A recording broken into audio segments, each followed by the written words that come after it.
Hello and welcome to Future You, the podcast brought to you by graduate careers experts Prospects. I'm your host, Emily Slade, and in this episode, we're joined by Save the Student, who offer some helpful tips and tricks on how to look after your money. Whether you're still a student or just about to graduate, this episode has something for everyone, focusing on the financial future you.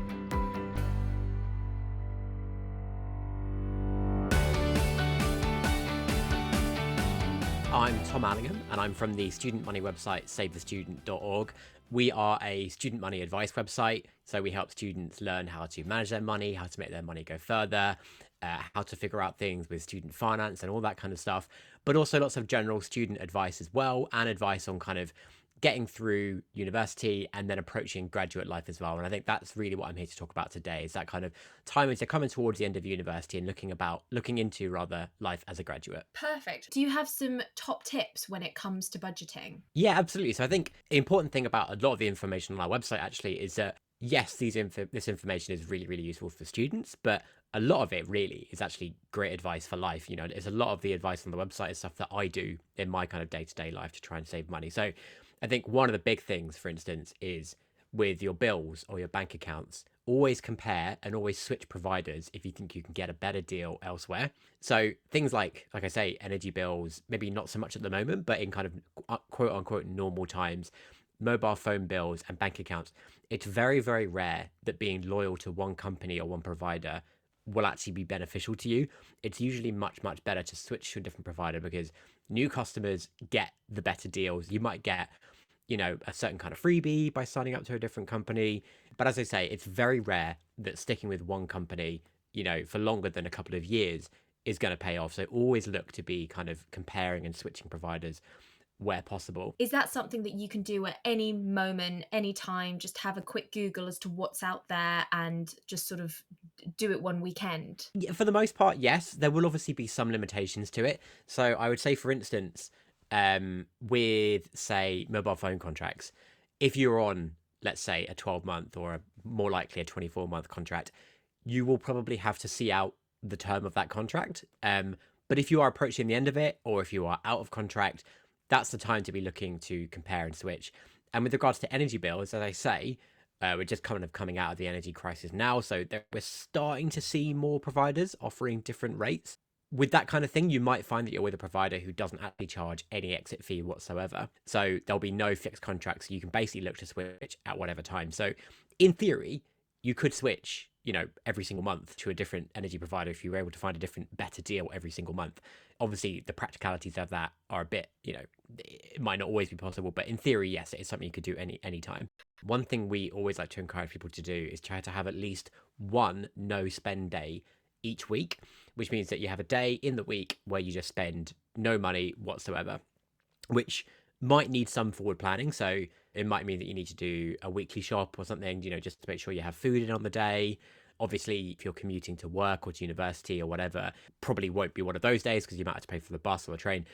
By doing this, you're kind of reversing that habit that you might get into nowadays with mobile phones, with contactless, all these kinds of things, where it's very, very easy to get into the habit of spending money almost as a habit. By having a no spend day at least once a week, you're kind of reversing that and getting into the mindset of actually, you know, I don't need to spend money all the time. I imagine there's lots of information on your website for students, undergraduates, that sort of thing. But what we'd really like to focus on today is that move from undergraduate to postgraduate. So can you tell us a bit about tips and tricks in that stage of your life? Yeah, absolutely. So the big thing is that obviously when you're a student, the chances are you will have a student bank account. So that's a special bank account that the bank has given you with certain conditions and certain terms that are only available to you because you are a student. And the big thing is that you have that 0% overdraft of a few £1,000s that lasts for the duration of your time at university. Now, when you get to the point of graduation, the chances are you will probably be in that overdraft to at least some extent.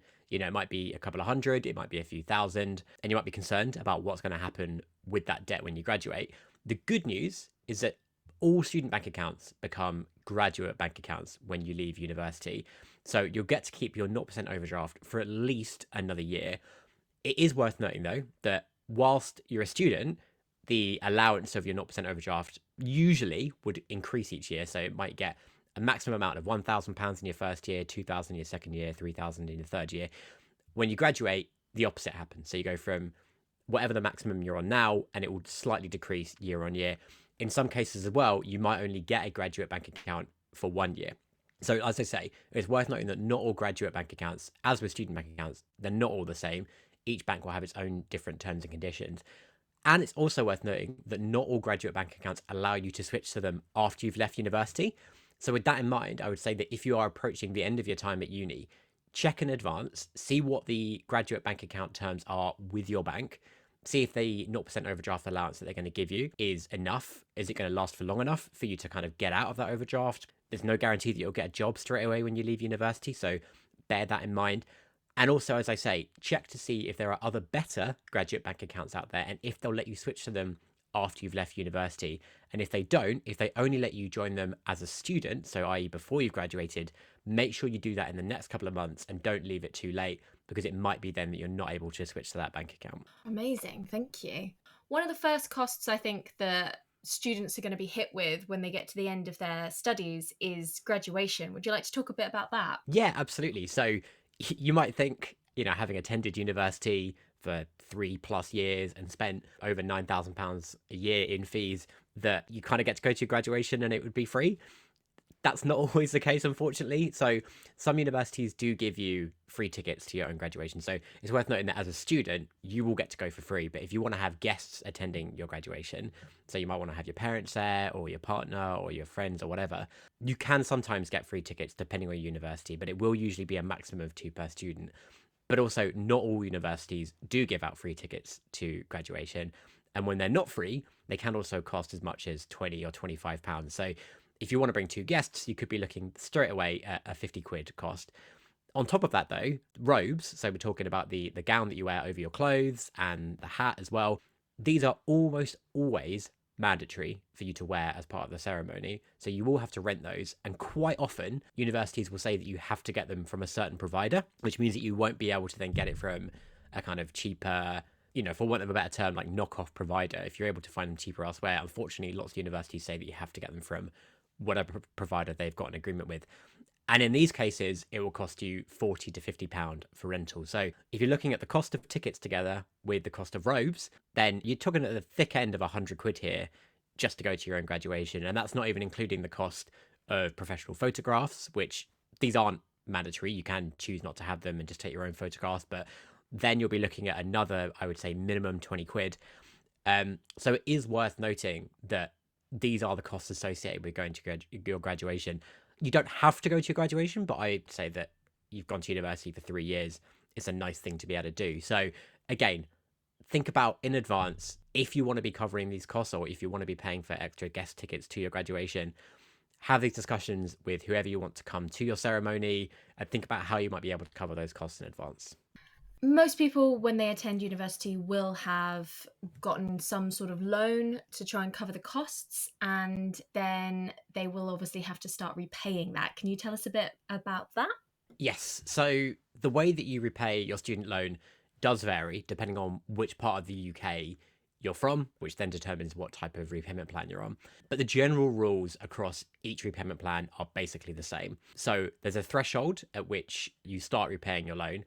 And that, as I say, that varies across the UK. So it could go from as low as, at this point anyway, as low as about £22,000 a year to as high as about £27,500. Once you do start earning over that threshold, you pay 9% of whatever you earn above it. If you start earning below that threshold, then your student loan repayments stop completely until you start earning above it again. It's also worth noting that you don't start repaying your student loan immediately after graduation. You start repaying it in the April after you graduate. So let's say you graduate in July 2024, you won't start being eligible to start repaying, no matter how much you earn, you won't start being eligible to start repaying your loan until April 2025. So that's another thing to consider as well. There's also the element of cancellation of the debt.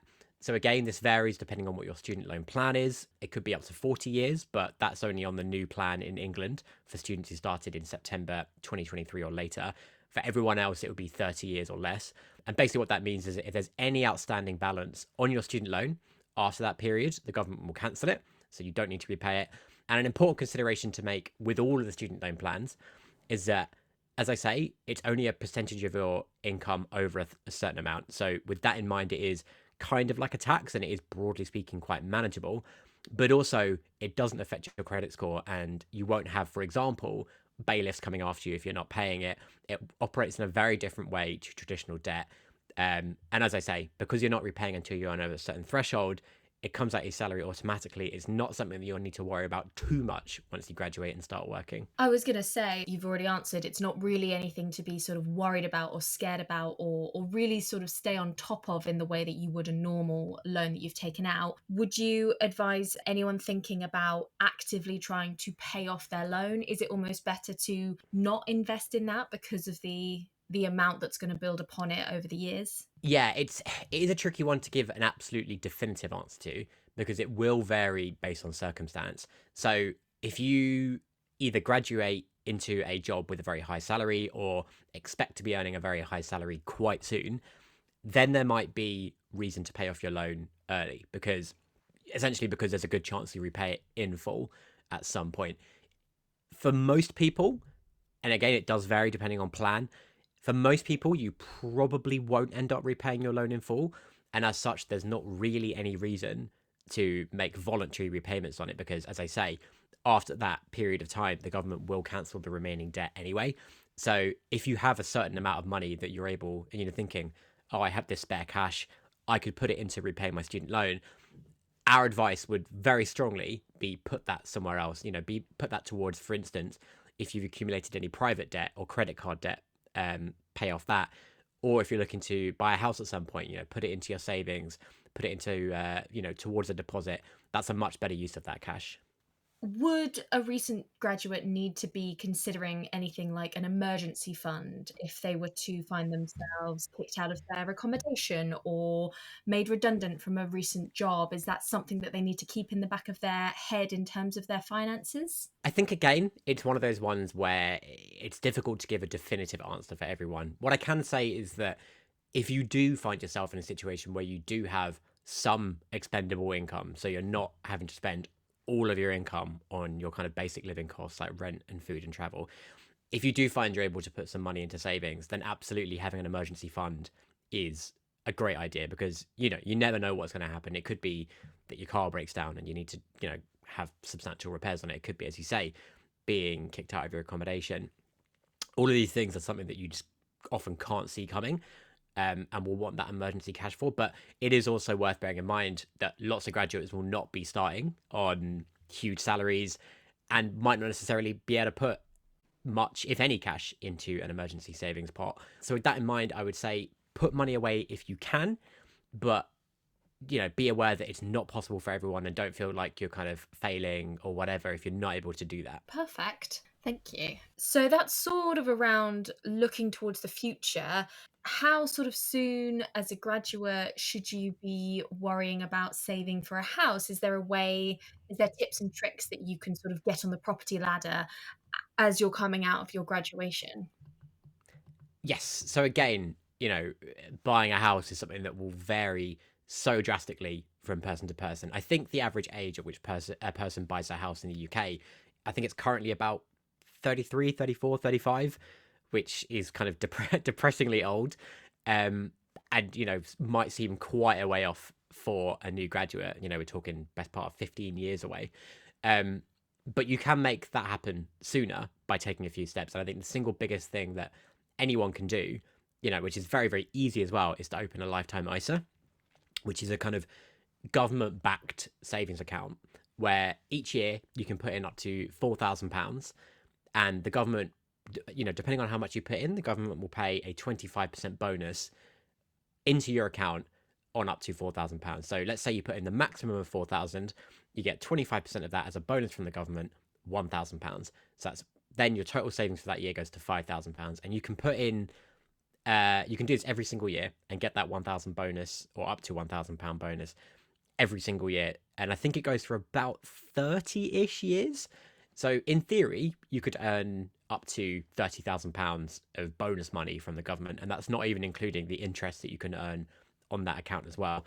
There are some stipulations with the account though. So the money in it can only be used to buy a house or for your retirement Or as well, actually, I think if you have been given less than 12 months to live, I think you can take the money out. If you take the money out for any other reason, you'll be charged a penalty, which currently means you'd lose your entire government bonus plus a percentage on top. Now, there is talk that this might change at some point soon, at which point, in theory, it would change so that you'd only lose the government bonus. So you wouldn't actually be any worse off than the money you put in the first place if you took the money out for any other reason. And another thing to consider is that there is a cap on the maximum value of the property that you can use the lifetime ISA for. Now, again, there is talk that this cap might increase very soon because it hasn't increased for a long time. So I think it's 450,000 at the moment is the maximum value of a property you can use it on. Since the lifetime ISA was introduced, obviously house prices have increased, so 450,000 gets you less than it used to. So as I say, that limit might increase at some point very, very soon, but it is worth noting in case you live in an area where you don't think that the maximum amount that a LISA will allow you to buy will actually be enough to get you anywhere where you want to live. Let's say you want to continue your studies heading into a postgraduate degree, for example. What options do people have there? So yeah, with postgraduate degree funding, in principle is quite similar to undergraduate degrees in that you can get funding from the government, but it does vary across the different parts of the UK. So in England, Scotland and Wales, you can get a loan from the government to pay for your tuition fees and your living costs. But in Northern Ireland, the money that they give you is only for tuition fees. But even in England, Scotland and Wales, where that money is designed to go towards tuition fees and living costs, I would say in the majority of cases, the amount of money that they give you, particularly in England and Scotland, will not be enough to cover both your tuition fees and your living costs. So unlike at undergraduate level where they give you a separate tuition fee loan and a separate maintenance loan, so the tuition fee loan goes straight to university, at postgraduate level, they do just give you a lump sum of money and it's up to you to divide that between tuition fees and living costs. And as I say, in the majority of cases, you might have enough to cover your tuition fees, but it unfortunately in a lot of cases won't be enough to then also cover your living costs as well. So that's when you're going to be looking to alternative sources of funding. So you might be looking at research grants from your university, sponsorship from your employer, sponsorship from maybe a charitable foundation or a trust, or potentially as well, getting a part-time job to see you through that time at university. But as I say, unfortunately, the postgraduate loan probably won't be enough to cover your tuition fees and living costs in full. Excellent. Well, thank you so much for joining me today. Thank you, Emily. It's been an absolute pleasure.